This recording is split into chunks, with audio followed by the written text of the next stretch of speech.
Hey, good afternoon, More Medic 1, or evening rather. It's about 7 o'clock. Today I want to show you basically what to look for in a carburetor, two-cycle carburetor, before you decide to rebuild it. Basically what you want to do is you want to pressure the carburetor up.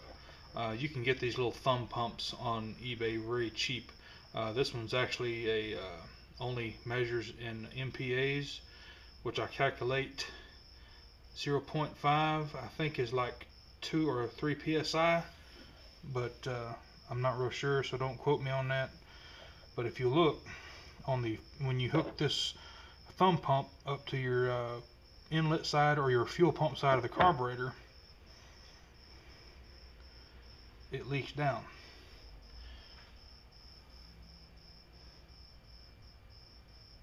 One of two things is happening. Either you have a gasket failure that around here, or the needle in the seat is not sealing off. If the needle and seat is not sealing off, then your carburetor is probably flooding on you.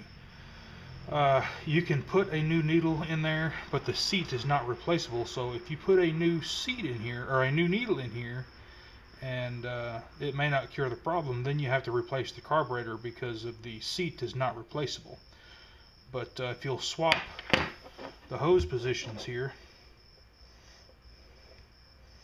you should be able to check your check valves in your primer base here. When you pump this up, you should get pressure on your gauge. The gauge should not bleed down, verifying that your check valves in your carburetor are good on the primer side or the primer base. No, that's not a bottle of moonshine. Basically what I want to do is I want to submerge this carburetor down into this bottle or this mason jar of water. You can use water, it's not going to hurt it.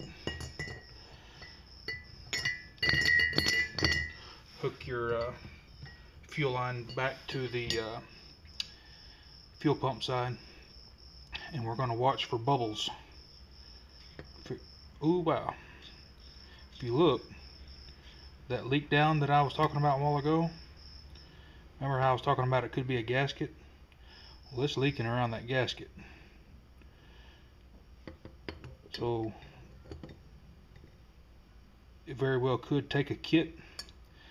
You got a 50-50 shot of it taking a carburetor rebuild, but let's go ahead and get this thing tore down and inspect it, and we'll see how it turns out. First thing I like to do is just take the fuel pump side of this carburetor apart. Take your Phillips screwdriver, take your screws out.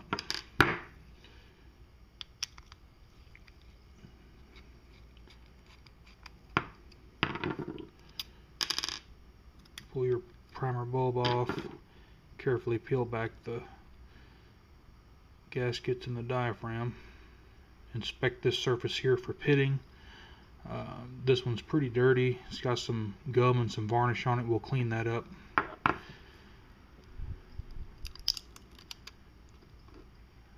Inspect your gaskets here. A lot of times these gaskets will get dried out, and I'm not telling you to do this, but you can actually take this gasket and this diaphragm and soak them in WD-40 overnight, and they might get revitalized, but I don't recommend doing that. Just replace them. But if you're getting a pinch, soak them in WD-40 or some light machine oil, or something like that, some really light oil. You don't want this thing swelling up the size of Texas. But just go ahead and finish taking this carburetor apart here on the metering side.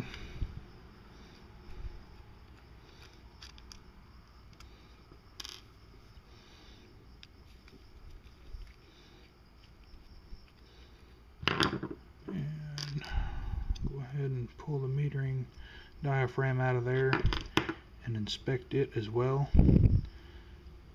This one's not too bad, it's pretty pliable. Let's go ahead and inspect the needle and seat. We'll go ahead and get that out of there. Sometimes this one can be a pain to get out, but that one came out pretty good. I'll show you what to look for here in just a second on the needle. Lose your spring or anything.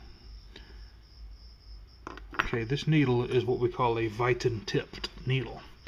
The rubber is actually a red color, and it's got a vulcanizing type addition to it that, or a, I don't want to say a paint, but some sort of graphite coating on that Viton tipped needle, and it's gray. You can actually take your thumb and wash that off of there. See how that's coming off? That shouldn't do that, but that definitely needs to be replaced, and we'll get a new needle here in just a minute and see if we can't stop this carburetor from leaking down. But if you want to, go ahead and take your let's see here, get me another different screwdriver. Take your needles out. One is high and one is low speed. Keep track of where they come out so you don't mix them up.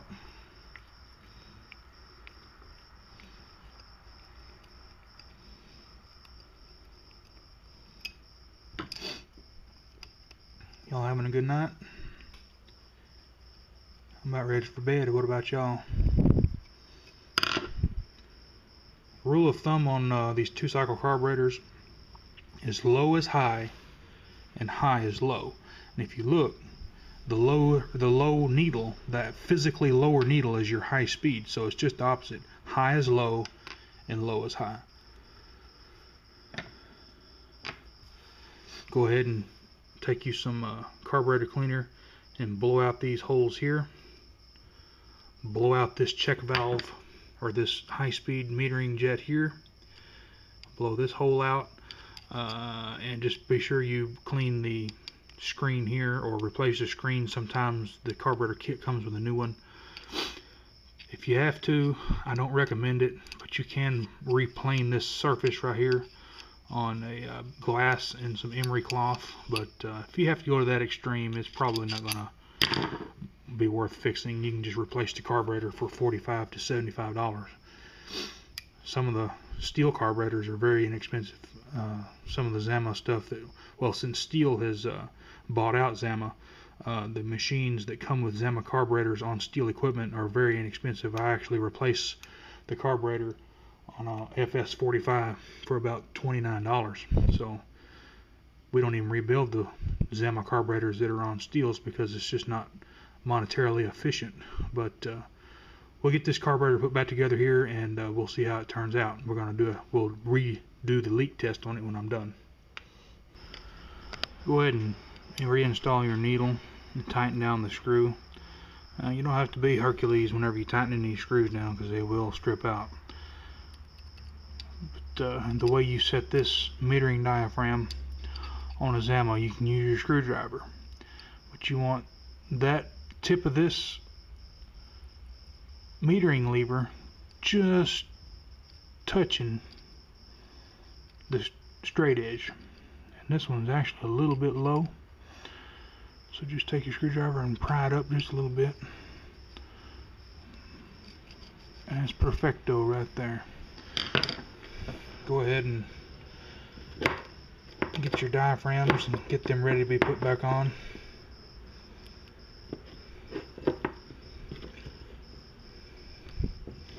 Been listening to the Guns N' Roses a while ago. I got stuck in my head.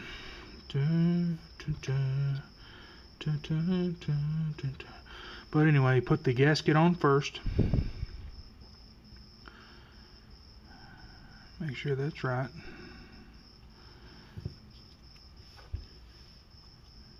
Then your metering diaphragm. Then your cover.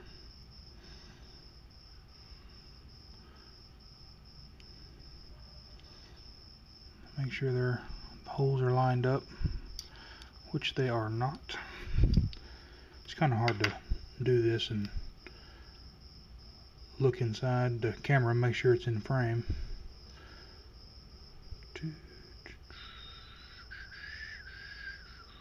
What am I doing wrong?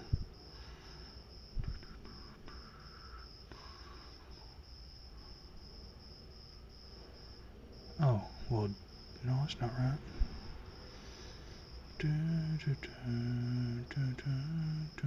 No, that's still not right. Keep clocking it around till you get it.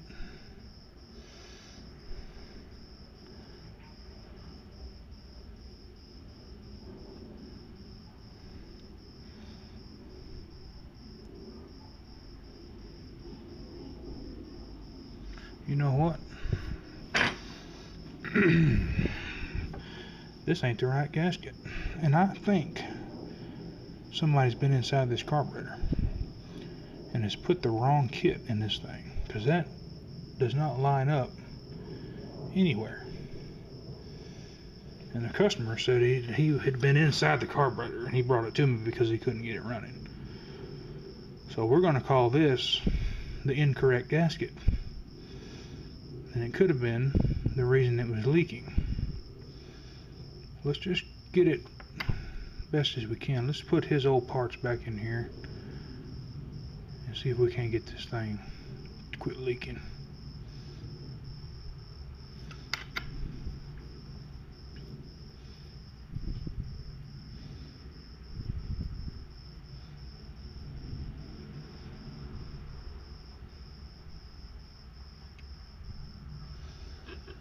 Wow, I sure wasn't expecting that. Here I was, thought I was going crazy.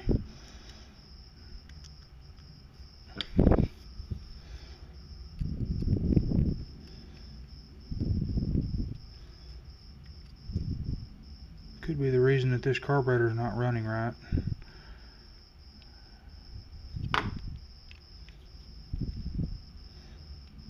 Go ahead and torque down your screws. It'll actually fit on there. It will work because the carburetor and the diaphragm holes actually line up. It's missing this one corner right here. But in essence, as long as you got it lined up in all the holes, like there was a hole right here that lined it up, not lined it is not a word. Let's go ahead and get the diaphragm on the fuel pump side on here.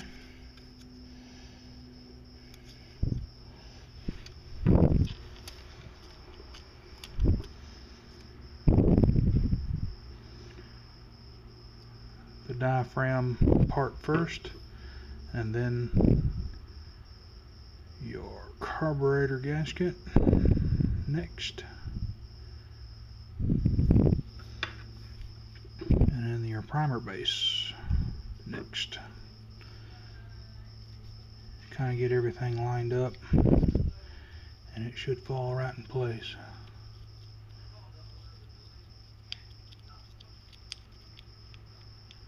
Just like that. Go ahead and install your primer bubble and install your primer bubble holder and install your screws.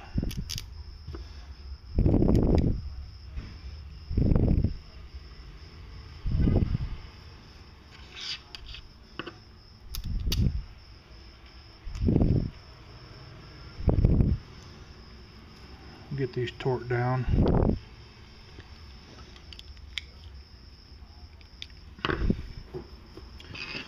And remember what I said a while ago, low is high and high is low.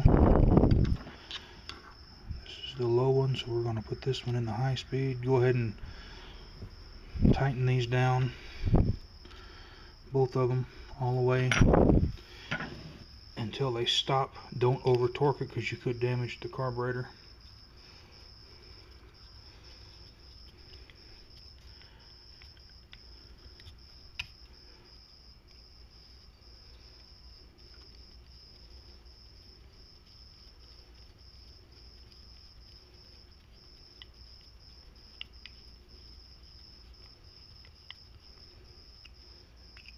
And we're going to run them all the way down, and then we're going to stop once it stops. Okay, we're going to go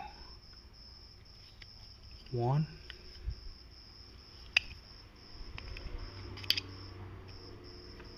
2,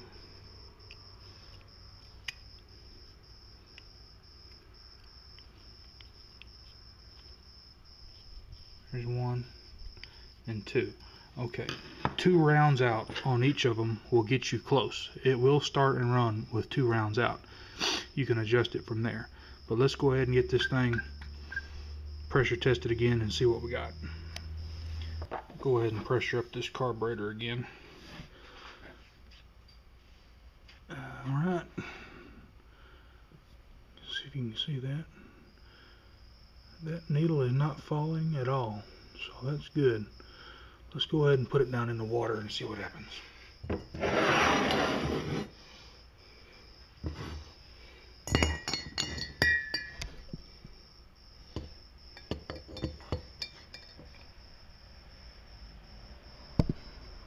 I don't see a bubble. 1. Okay, so let's just recap. Basically, what I did was I soaked my diaphragms and the gaskets in WD-40. You don't have to soak them long, 30 minutes. I soaked mine for about maybe 20. But I'm going to put a new needle in seat, and as you can tell, or I'm sorry, just a new needle. Seats are not replaceable on these carburetors.